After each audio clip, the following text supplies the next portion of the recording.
Cronin Toyota and Cronin Nissan are honored to partner with Proudly We Served, as well as the continued support of our local active and retired military veterans across eastern Indiana.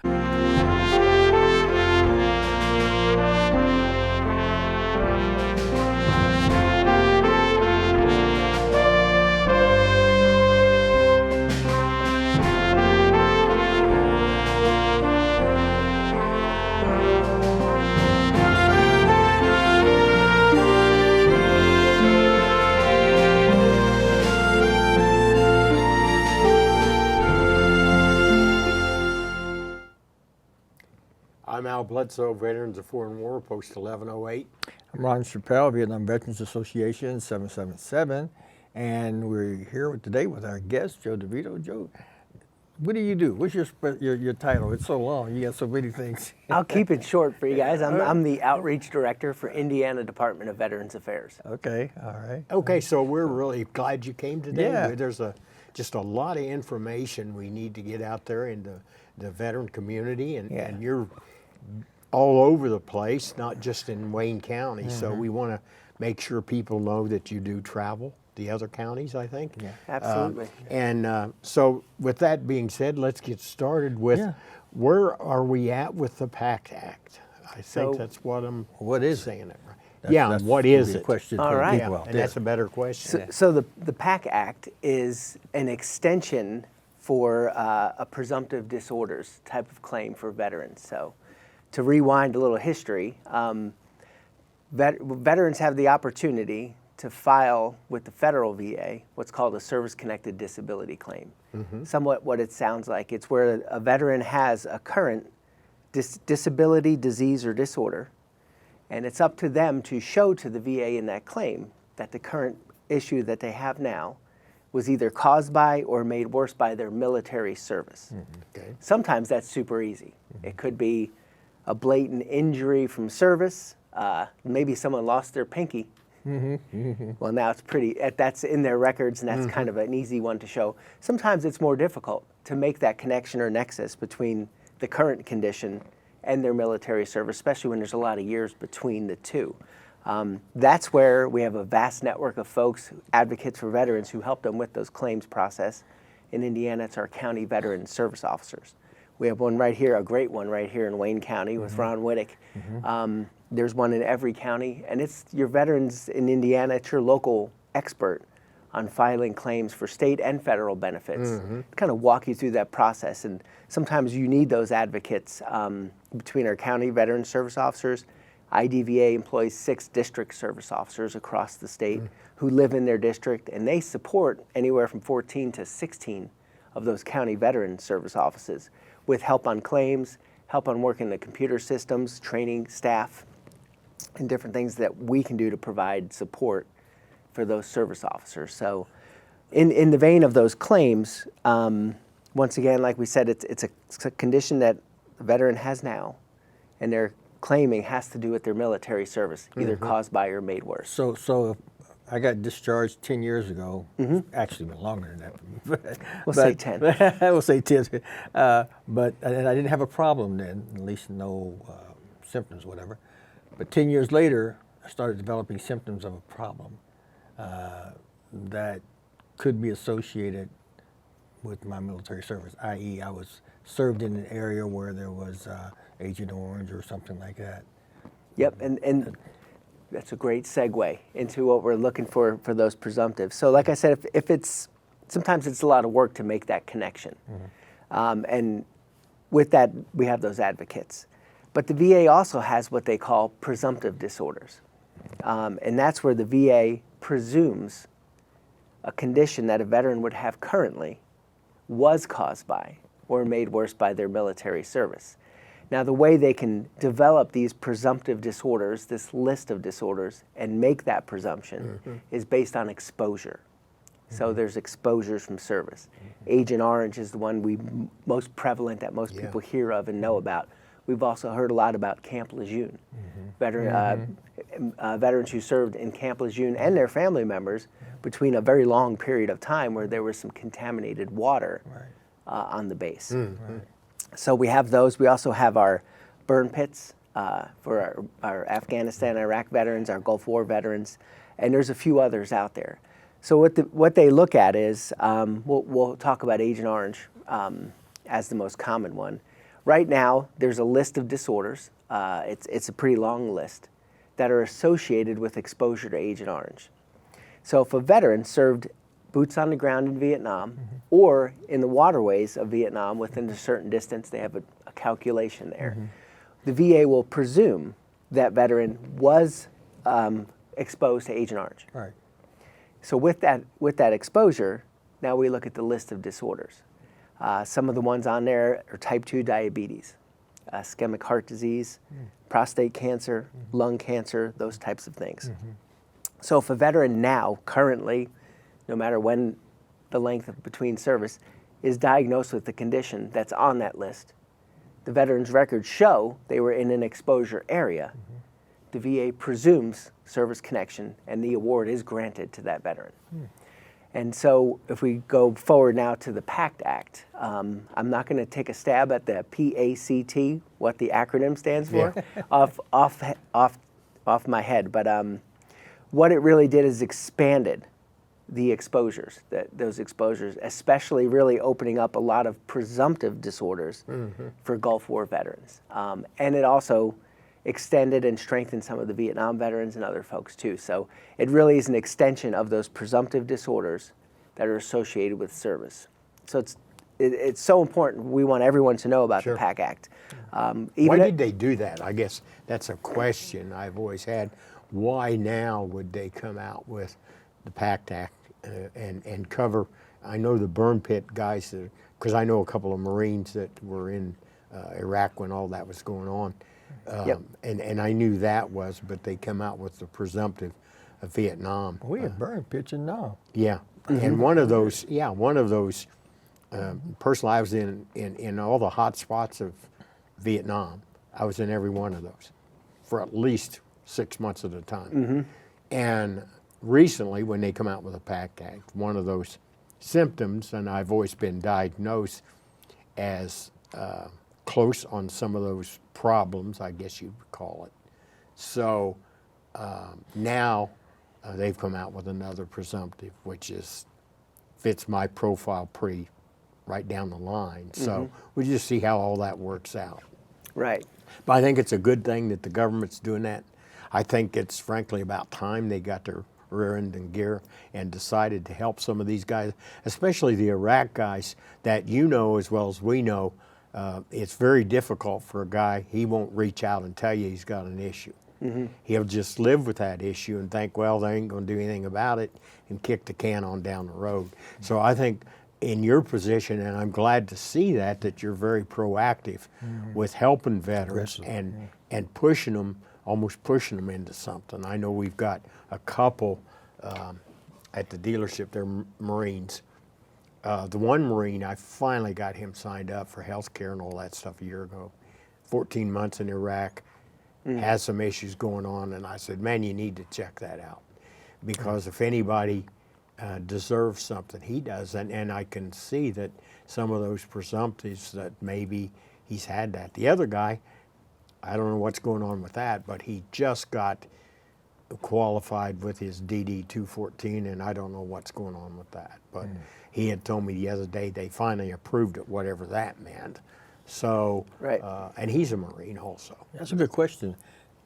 What level of discharge or category of discharge would a person not be eligible for any of this? So that is a great question.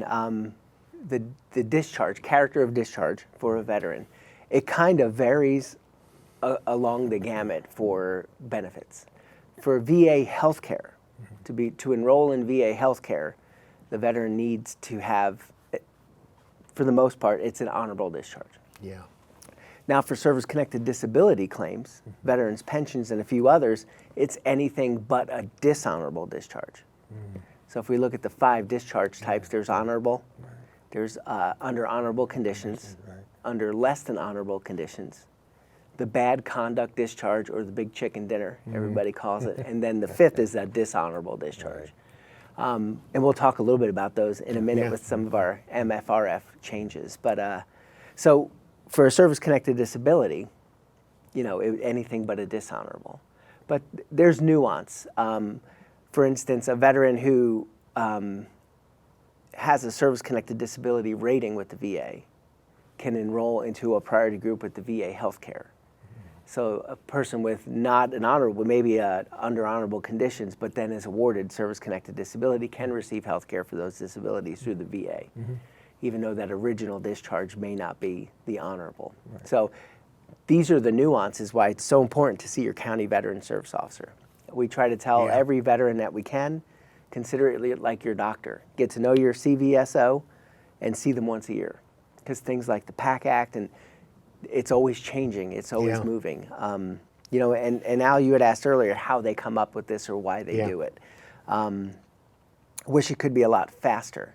But a lot of it has to do with claims to the VA, and statistically, are veterans with exposures more susceptible than the general public in the same age ranges and groups to certain diseases.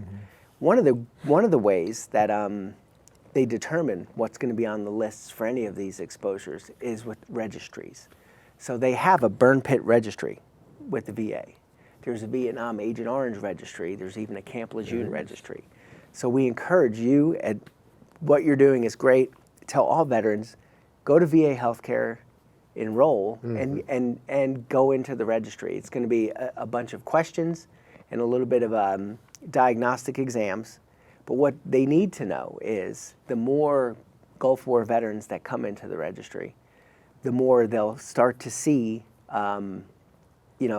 certain issues or conditions more prevalent. And then that's how they can do more research, look at it as far as the exposures go, and maybe add to that list or create those lists. So that's important. And really, one of the things we partner with our partners at the federal VA.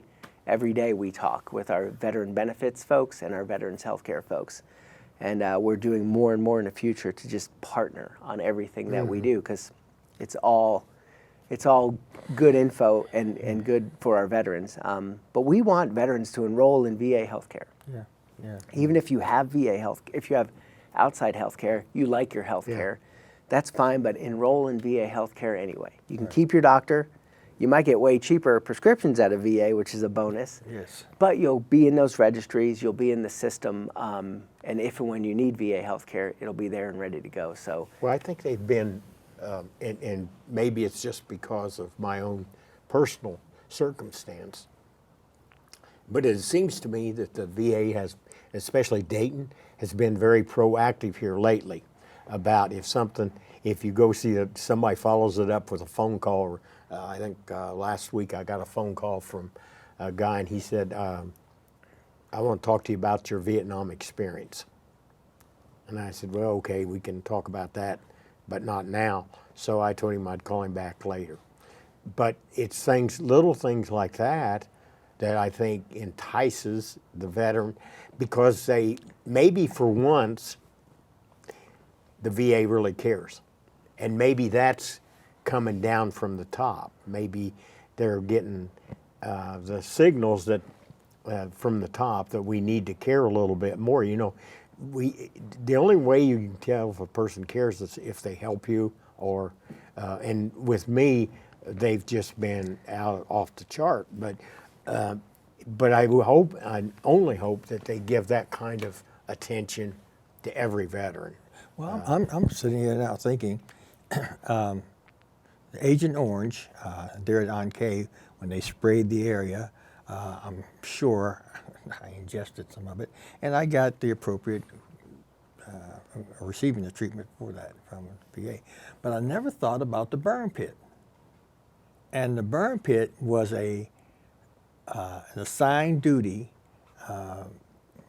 for everybody, really, for the most part. And you know what they burned in the burn pit, right? Yeah, sure. everything. Okay. Anything that can burn. Yeah. We just leave it and there. they used JP4. They used JP4 in a big barrel, and they'd have a couple boards up there, and that was our restroom within the perimeter. Unless you wanted to go outside the perimeter, and you just didn't want to do that on your own. But so you in that JP4, you got human feces, you got everything else, and you're stirring it. You got to stir it up and let it. Yeah. Anyway, yeah. Truly a hot mess. Yeah, hot mess. Yes. You're right.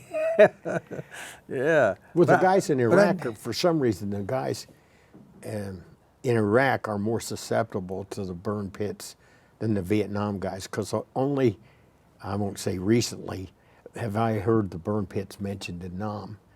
When you and I both know that all that was going on. Yeah. But it wasn't really mentioned. Yeah. But when the Iraq guys came in, all of a sudden, okay, burn pits, it's a big problem. You can't breathe all that stuff. Yeah, and it's a lot of respiratory issues. Oh, yeah, sure. With that as well, and combined with the environment, the sand environment as well over there.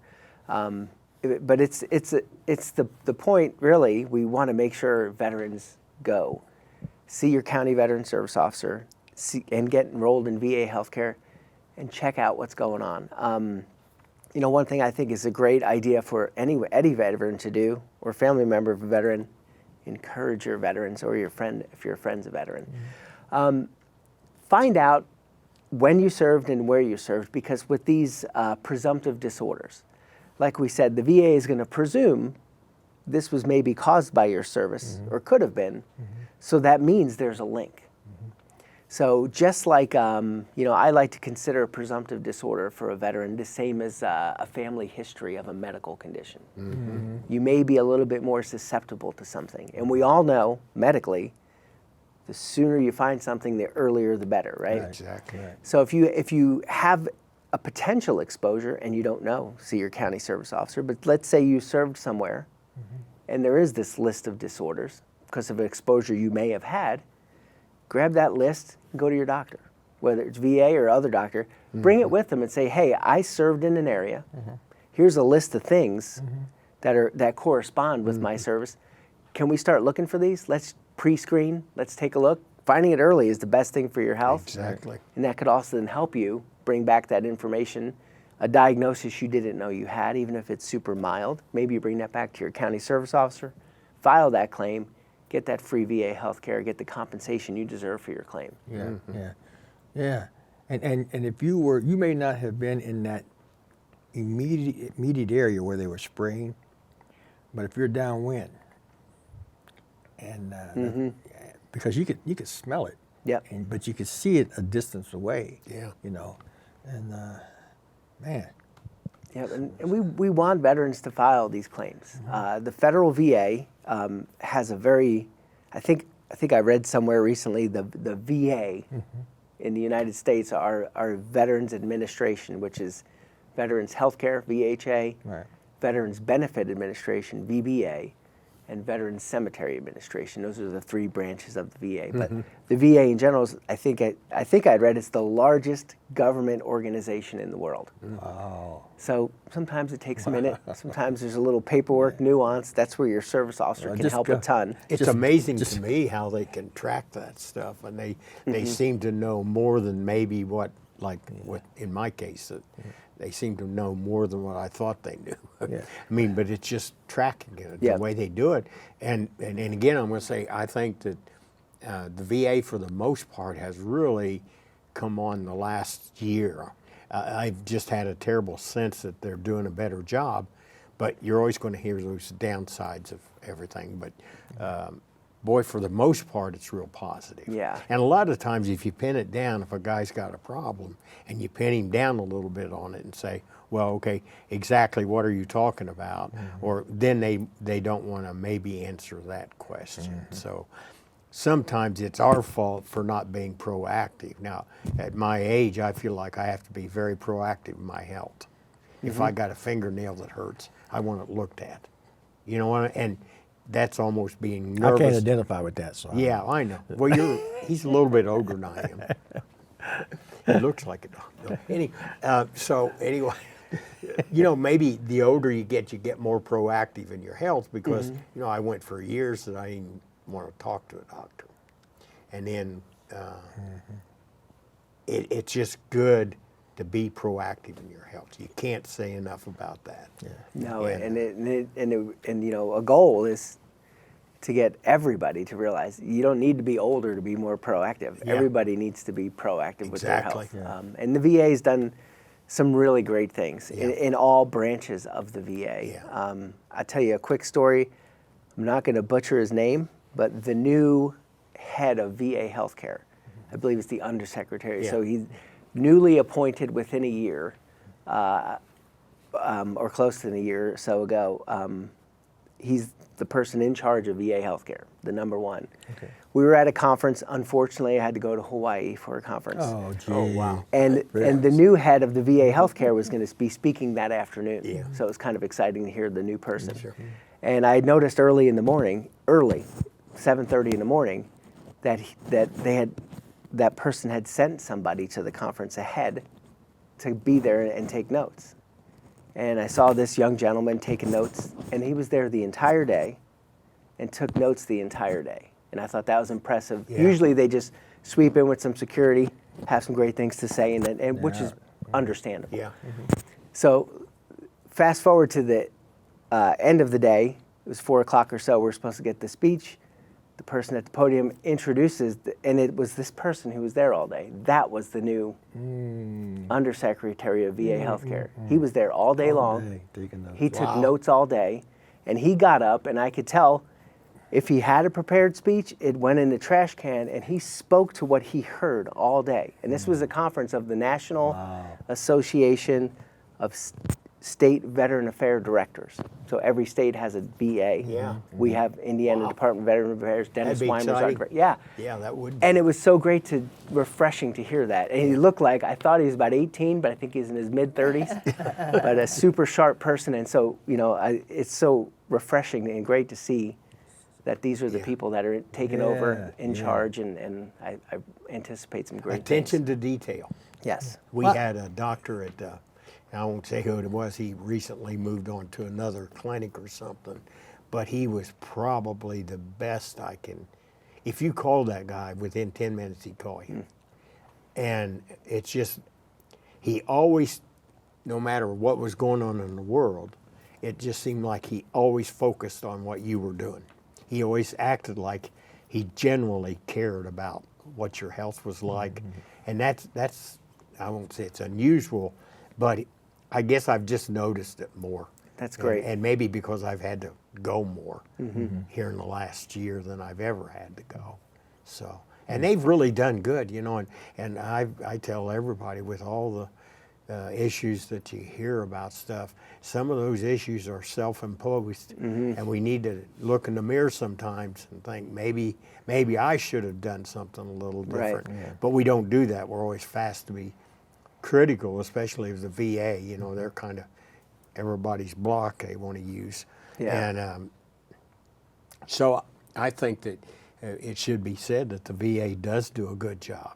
If we hear of something, like if I hear something that's negative, I'm going to question that person a little bit of why do you feel that way and what's going on with all that. So.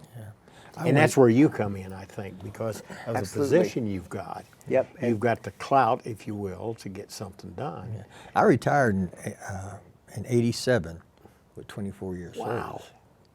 How old are you? with 24 years service. And service, okay, sorry. But I Got that confused. but I never connected with the VA. I didn't connect with the VA until after I got here in '95. And I can't remember what it was that caused me to go to Dayton. And I was going to Wright-Patterson.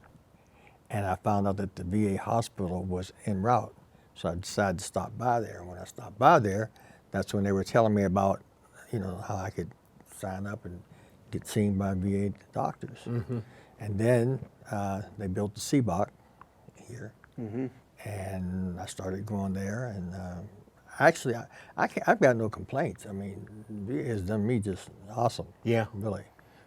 And diagnosis, treatment, all of that, And, Well, I think for the most part, and I think that if we're realists, what I just said is a lot of that's self-imposed. We need to take a look at where we're at with it and put that fire out if and you get paid for going to the doctor. Your mileage. You can get mileage. That's right. That is correct. And I I got to think, remember that. Every chuckle We got for about 2 minutes. mileage. well, and I think it's important to just communicate with them too. The VA wants to know where they can do better. Yeah. All right, all right. Okay, well, Joe, so glad that you could be with us, and he's going to be back with us, I think, in, Just 5 minutes. well, but there'll be another program. Yeah. Yeah, but he's coming back to visit with us and share some more information, okay? Excited. All right, So with that, we're going to sign we're going off to say and bye, and we'll see you a little we'll bit see you later. in a little bit. Yeah.